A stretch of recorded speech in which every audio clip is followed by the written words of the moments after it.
Welcome back, guys. Today I'm going to cover some questions. I've looked up the 10 most asked questions for photographers that are mostly for new people. So if you're an advanced photographer, this might not be for you, but follow along and see. We never know where it's going to lead. So I've got 10 questions on the computer and I'm going to try to answer them all. So let's get started.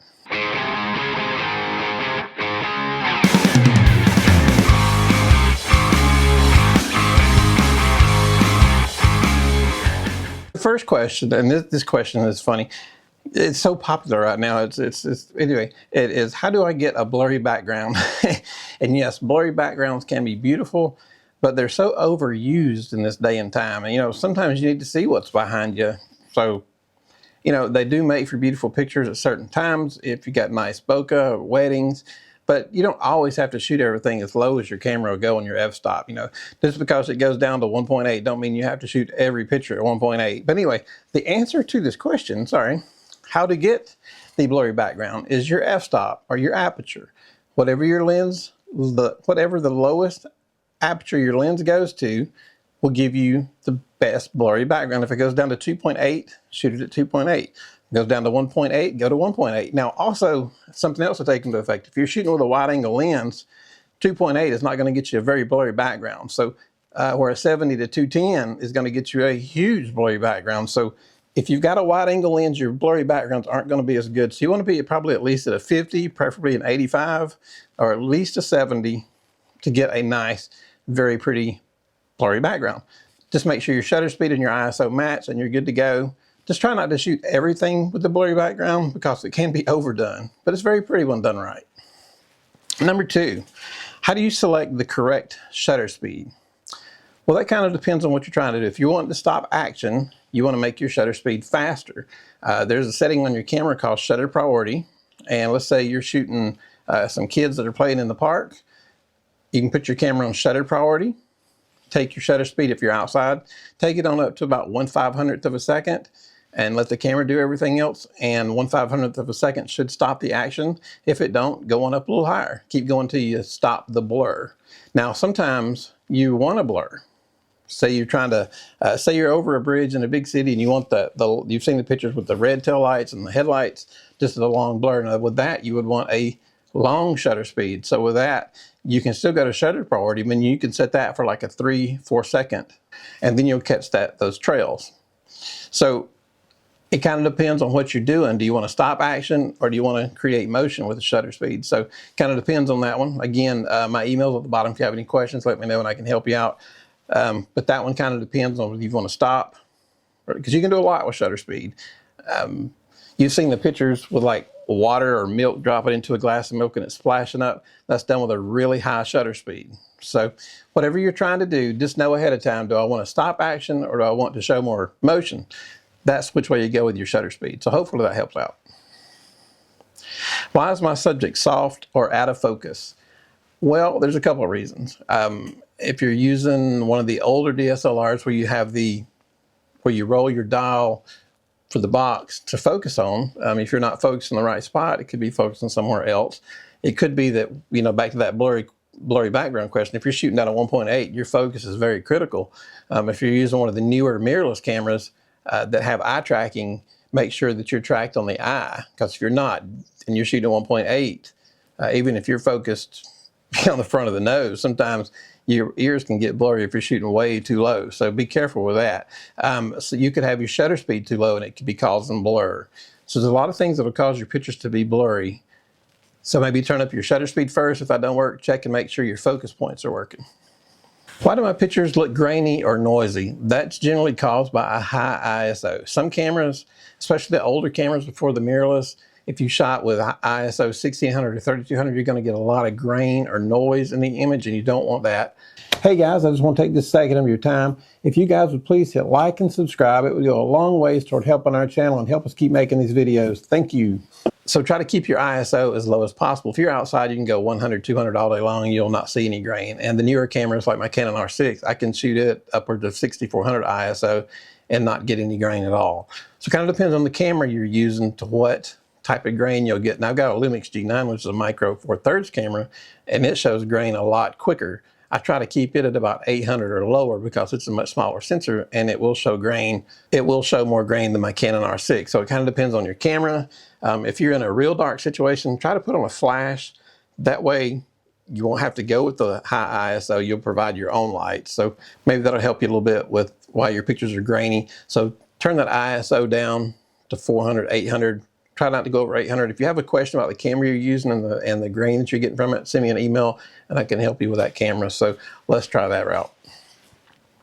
What is white balance? Well, when you go into a different room, sometimes if you're shooting a gymnasium, they'll have fluorescent lights, which causes a green cast.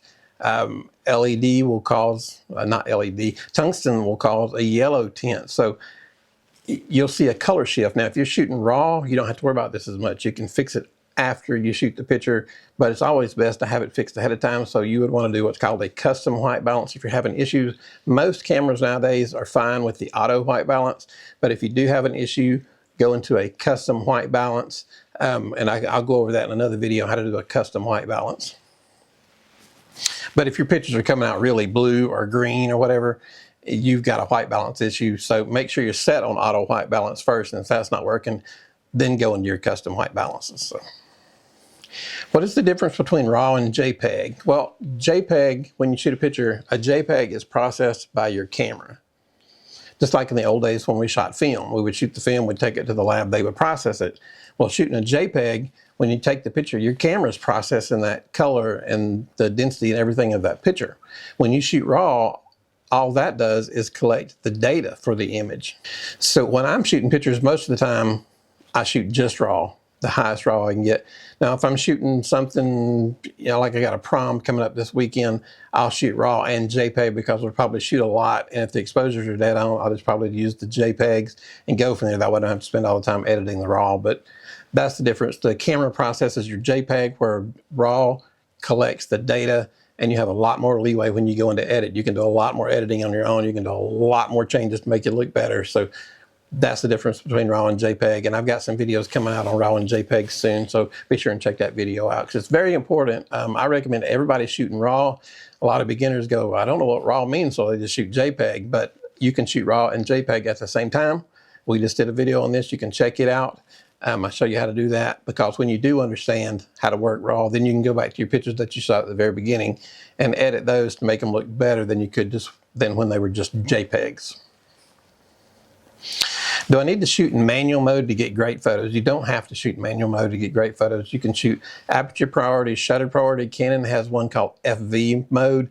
I won't go into the FV mode because a lot of you guys don't have Canon right now. Not all Canons have FV mode, but you do not have to shoot manual to get great shots. Now, if you're trying to get creative, you can shoot shutter priority or aperture priority, but you need to know what you're looking for. Like if you're in aperture priority, like we talked about earlier for the blurry photos, you want to go to the lower f-stop, like 1.8, 2.8, to get that blurry background, because if you're not shooting in manual mode, gives you full control over everything. My exposure, it just gives you full control over everything, where the other, like if you're shooting on auto, the camera's deciding what's best for you. So once you understand your camera a little bit and you know what you're looking for, you don't necessarily have to go to manual mode to do it. You can go into the other modes to get similar results, but you have to know what you're looking for. So if you want the blurry background, you want to go to aperture priority and set it down to like 1.8. If you want to stop action, you want to go to shutter priority and turn your camera up really high shutter so you can stop the action on that. You just kind of need to know what you're looking for and need to know what mode you need to go into. Now, once you get really familiar with your camera, it is easier and better. Like when I'm shooting weddings, 90% of the time, I'm in manual mode. So just kind of grow with it. It's not something you have to learn today, but just kind of work, if you need to start in auto, learn a little bit, then jump, then learn shutter priority, then learn aperture priority. And just kind of learn as you go, and you'll be fine. Eventually, you'll work your way up to manual mode, and it'll make a lot of sense by then. What happens when I keep getting boring photos? I made a video on this a while back, what to do when there's nothing to photograph. And again, you just kind of want to change your perspective. You want to look in that video I talked about, you can go outside and try to photograph the color orange. Find anything that's orange, photograph it. It'll help your eye be trained so that when you're in kind of an area that doesn't have much to photograph, you'll know what to look for. You can go outside and purposely look for shapes, look for triangles, photograph triangles. Anything to train your brain, train your eye to get creative will work and help you get out of that rut. Should I use a flash in low light? Most of the time, yes. I use a flash on most everything, but that's another video for another day. When you're in low light, a lot of cameras don't do well at high ISOs. So you can add that flash. Now, when you put your flash on your camera, try not to point it directly at the subject. Bounce it off a ceiling if you're inside. If not, if you're outside, you can put a diffuser over the end of the flash. It's never a good idea to put the flash on top of the camera because it just gives really hard lighting. But hard lighting is better than a super grainy picture that you're going to have to get if you go with a high ISO. So it's kind of a trade-off. But, you know, bounce your flash if you're inside, use a diffuser if you're outside. So anyway, I did that quickly. I know that was just 10 quick answers.